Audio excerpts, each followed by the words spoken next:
Hey, it's Steve Zaki, Traction Reaction Podcast up here at Road America. Let's go check out and see what Santino Ferrucci of AJ Foyt Racing is saying. But since we turned the corner for qualifying in Indy, it's been really, really strong. Obviously we lost 26 points through Detroit, which is a bummer because I'm pretty sure we'd be well inside the top 10 of the championship right now. But I love a challenge, and I'm going to try everything I can to get all those points back. So, would like to get back there by the end of this weekend in Mid-Ohio, and obviously we're going into Iowa, so hopefully we can get our first win here in the next span of 4 or 5 races. Will you talk quickly about your livery this week and what it means, and how she had a huge impact on your race? Yeah. No distraction. I know, right? No, I really like it. We've had really good success here, in my opinion. We've just been kind of unlucky the last 2 years that we've raced here. I think this year, if everything kind of continues on the way that we've had the last 2 races, it should be a really fun weekend for us. Wisconsin seems like your kind of state, like it's the right kind of feel, right? I mean, growing up in Connecticut, it feels exactly like that. I mean, I feel like there's really 5 marquee tracks in the United States that are road courses. This is one of them: Road Atlanta, Lime Rock Park, and maybe Laguna Seca or Sebring. But this is definitely, in my opinion, probably one of the best tracks in America. Should IndyCar go to a couple of those you mentioned that we don't? Like Lime Rock would be cool. Yeah. Watkins Glen would be cool. Yeah. So I agree on that one. We need a Northeast race, man. So my 3 picks are Watkins Glen, Lime Rock Park, or Richmond. Yep. So it's gonna be a hot weekend, and you go to Cool Suit, and then so it's the first time we've had the hybrid here. So what are your thoughts on that? It's a different type of heat than thermal, in my opinion. So I expect that the changes that Chevrolet has made will be good.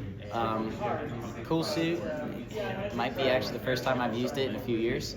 So this place, when it gets hot, it gets steamy. So you want every advantage you can. Even though it's a long lap, this can be a very physical track. So we'll see. When you look at the schedule, you go street course, and then oval, and here. Do you like kind of having that different every weekend, or would you maybe like to see the ovals bunched together a little bit more? I know the crews and the teams probably would change over the car a little bit. I know you want more ovals in general, but are you cool with how the schedule is, bouncing between the 3 different circuits? I love it. I think that's what makes it unique. If you just did one set of road courses and street courses and ovals, everyone would get to a rhythm. So keeping it changing up like this, it's an advantage for me, in my opinion. So say keep it coming.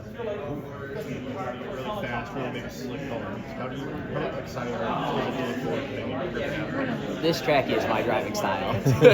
This is basically what I grew up with. Here at tracks like Portland, high speed, big brake zones.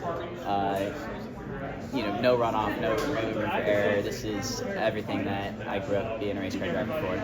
So unlike, your parking lot tracks that we go to, or some other people go to, this is a real racetrack. So pole in Portland last year. A real racetrack. This year, Fast 6, is that, it's obviously always the goal, but... That's the goal. I've qualified well here in the past. Last year was a bit of an exception because of the rain. We just didn't hit the strategy right. But we were P3 in one of the practices, and I expect to continue being quick. Cool. All right, so I feel like this is one of the few places you can get away with it.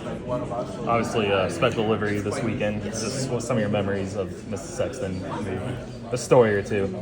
Being just hanging out with Miss Sexton and AJ in Indy is just always fun. Just watching them, have some good banter back and forth, and obviously spending some time. The last times I really got to spend time with her was last October. So when we were up for the open test before the season, and just talking about how the team's been progressing and all that. She is such a wonderful lady, and she did wonders for the team. She made me feel like family when I first joined. I know she thought of Larry as like a son, so it's heavy hearts for her passing, and very honored to be driving the special livery and in her honor for this weekend and remembering Marlene.